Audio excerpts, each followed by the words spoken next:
Hi 60 days சேலஞ்சில் டே 33ல் இருக்கோம். இன்றைக்கி காலையில் வெயிட்டு 8355 இருந்துச்சு. மார்னிங் பிரேக்ஃபாஸ்ட்டுக்கு ரவா உப்புமா தான் எடுத்துக்கிட்டேன். உப்புமா வந்து கேலரிஸில் ரொம்பவே கம்மி. நீங்கள் கேலரி டெஃபிசிட் டயட்டில் இருந்தீங்கன்னா அடிக்கடி சேர்த்துக்கலாம். சர்க்கரை சேர்த்தாமல் சாப்பிட்றது தான் கேலரிஸை கம்மி பண்ணும். அப்படி வேணும்னா ஒரு அரை ஸ்பூன் அளவுக்கு சர்க்கரை சேர்த்துக்கலாம்.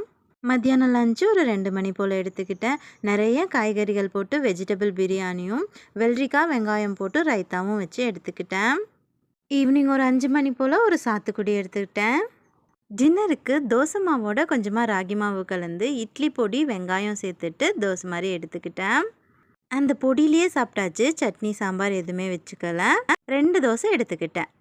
நேற்றும் சரியாக வாக்கிங் போக முடியல. போனேன் 2000 ஸ்டெப்பு அவ்வளோதான் போனேன். அதுக்கு மேலே போகல. வாக்கிங் தான் கொஞ்சம் கஷ்டமாக இருக்குது. சீக்கிரம் கன்சிஸ்டன்சிக்கு கொண்டு வந்துடுறேன்.